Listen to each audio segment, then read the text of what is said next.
Yeah, the president addressed that last night, I think, when he called out Senator Elizabeth Warren and said that, again, as I said in my opening speech, very telling that the Democrats refused to clap for American people and American interests and American priorities, but they did clap for the country of Ukraine, which, by the way, the president's working very hard to end that war. So Democrats should be in American interests and American priorities, but they did clap for the country. You've spoken recently about how what happened in the Oval Office last week gave Americans an inside look into country of Ukraine, which, by the way, the president's working very hard to end that war. So Democrats should be in American interests and American priorities, but they did clap for the country. You've spoken recently about how I don't know if anybody here asked the my predecessor who gave stood at this podium about that, but there was a report from country of Ukraine, which, by the way, the president's working very hard to end that war. So Democrats should be in American interests and American priorities, but they did clap for the country. You've spoken recently about how I don't know if anybody here asked my predecessor who stood at this podium about that, but there was a report from country of Ukraine, which, by the way, the president's working very hard to end that war. So Democrats should be in American with the Ukrainians. However, President Zelensky did put out interests and American priorities, but they did clap for the country. I don't know if anybody here asked my predecessor who stood at this podium about that, but there was a report from country of Ukraine, which, by the way, the president's working very hard to end that war. So Democrats should be in American with the Ukrainians.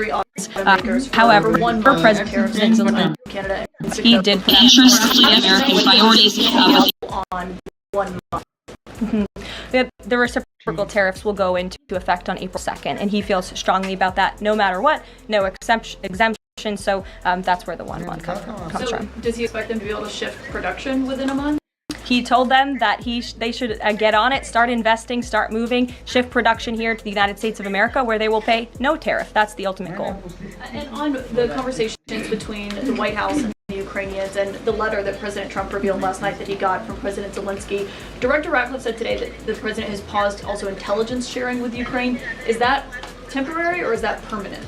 I believe what the National Security Council told me in regards to that was that they paused or they are reconsidering the funding for Ukraine. As you saw, the pause on the funding. As for intelligence matters, I would refer you to either the National Security Council or the CIA as well. They're considering lifting or reinstating the military aid going to Ukraine, which they paused. Again, it's a pause for a review.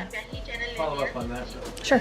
The president read parts of the letter that he received last night from President Zelensky. Can you give us a sense of when President Trump now plans to sign that minerals deal after receiving that letter? Those talks are happening as we speak. I just saw the National Security Advisor. He's working very hard on it. I believe he was going into the Oval Office to give the president an update on where this stands. But again, the president is committed to a peace deal to see this war end. And I think that President Zelensky's message he also shared on X is a positive sign in the right direction. The president also said that the United States was reclaiming the Panama. Mm-hmm. The president of Panama this morning, or at some point today, said that President Trump was lying. Wanted to get your response to that, and also if the president reason for not specific BlackRock last night when he was praising them that is buying canal or ports around the Panama. Yeah, Panama is going on with their own canal, but as you mentioned, BlackRock is now interested in taking over the port, which is important because the president was vocal several weeks ago about the need to ensure that China is not controlling the Panama.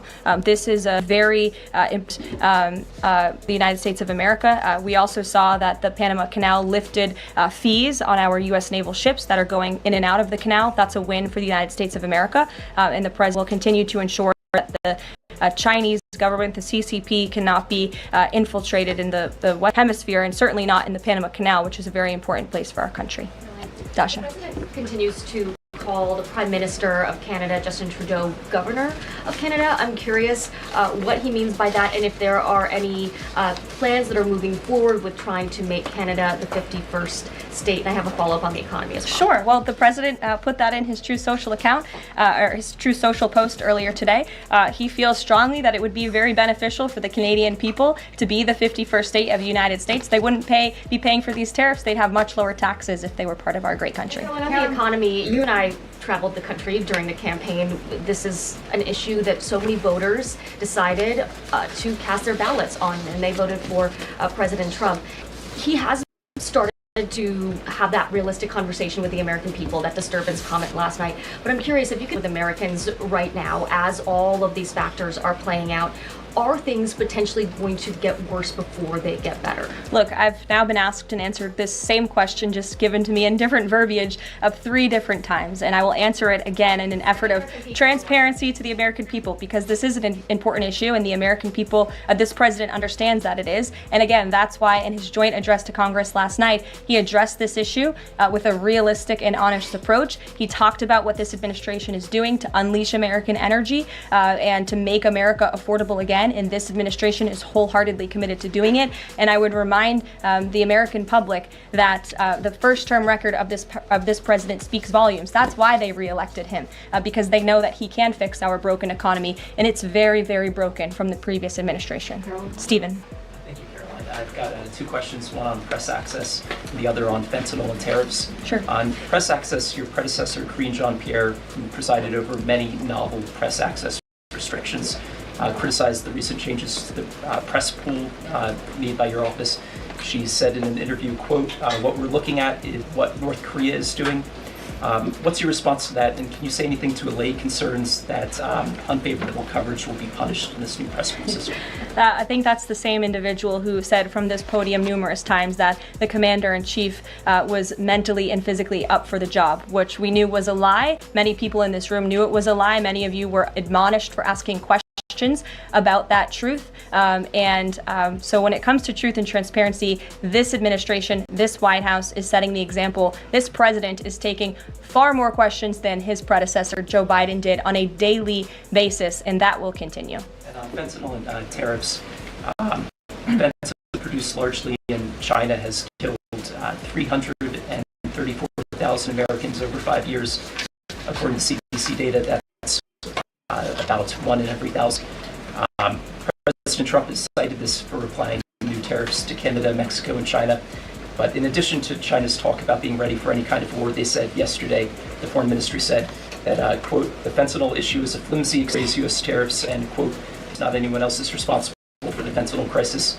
So what's the response to China that the talk of fentanyl is just an for tariffs? Let's say about the resolution. Well, it's the country that is getting very off of distributing this deadly poison to citizens is going to say that. Thank you so much, Caroline. It's great to be here. Thanks. So I had 2 questions, if that's okay. The first Sure. on last night and the second on Maine. You talked about behavior from Democrat lawmakers, a lot of disruptions, and I just wanted to kind of go back to that.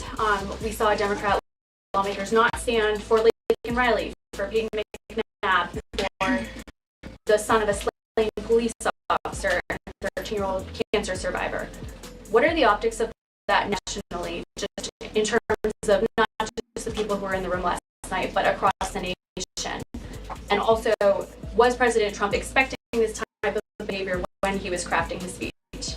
So I gave a quote to one of the media outlets in this room yesterday that Democrats behaving like children would be the least surprising thing of the night.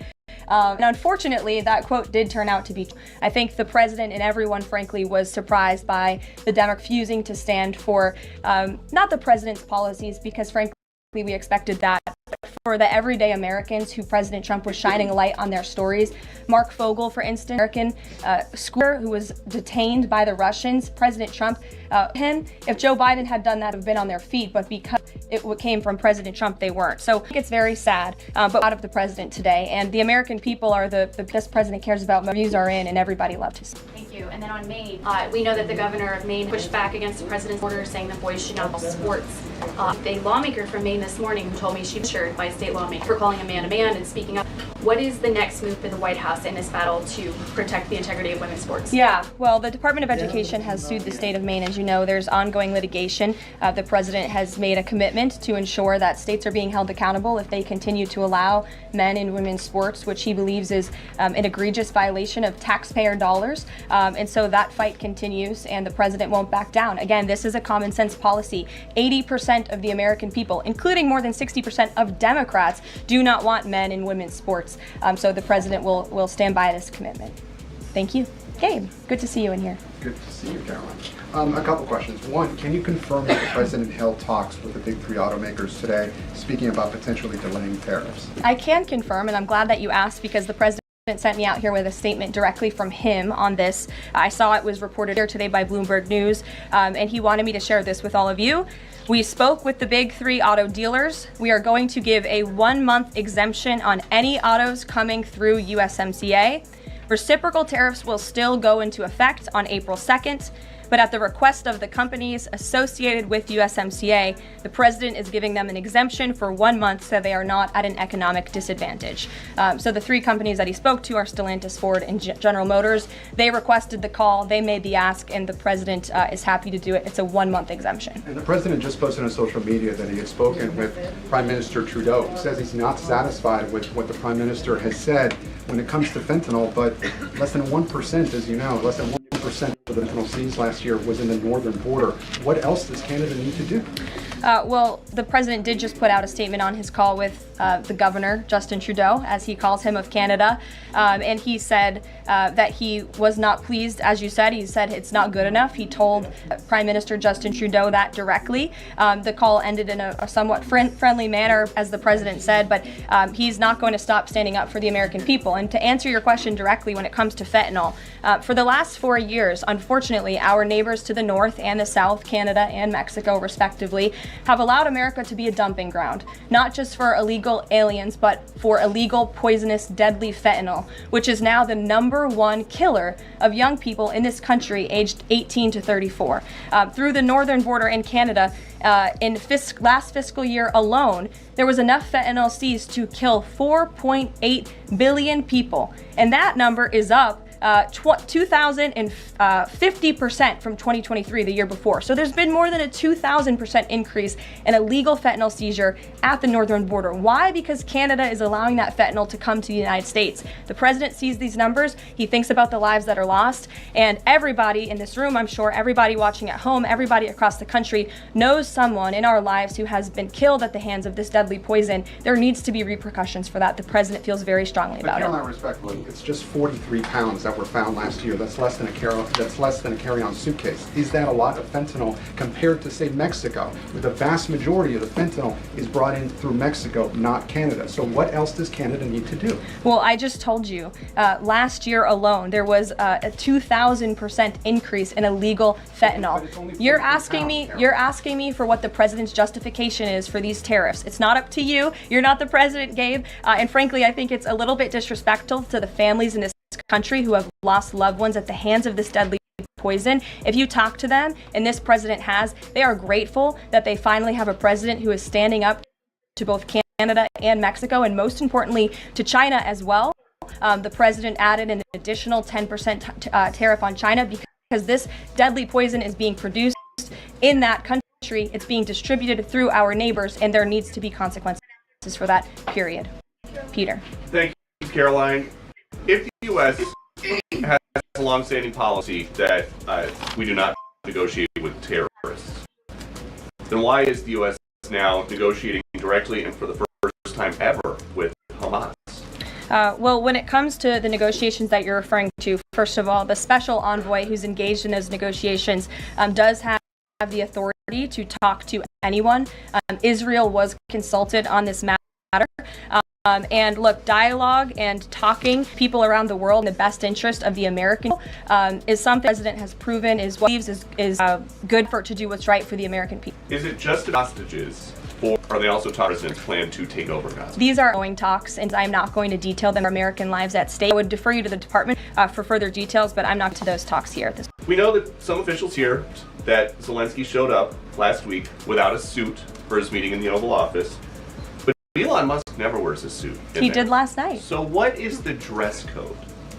Well, Elon Musk wore a suit last night. I'm sure you saw it. Was he spooked by the Zelensky, Zelensky getting kicked out? No, I don't think so. I'm just pointing out that he did wear a suit last night. And I think the president liked that very much. And he looked great. Speaking of the president, he just passed me a note while I'm standing here. He wanted me to hold this up. This is the poll that I cited, the CBS YouGov poll that shows that 76% of those who watched the president's speech last night approved of his speech. And so it goes to my earlier point that I made in my monologue about how incredibly sad it is that we have a modern day Democrat Party who is so severely out of touch with the American public. This is a great poll. The ultimate poll, though, came on November 5th when the president won by an overwhelming margin that he spoke about last night. Democrats weren't happy to hear that either. Ouija. Thank you, Caroline. Back on tariffs. Last night, President Trump said there will be a little disturbance, but we're okay with that. Can you put a dollar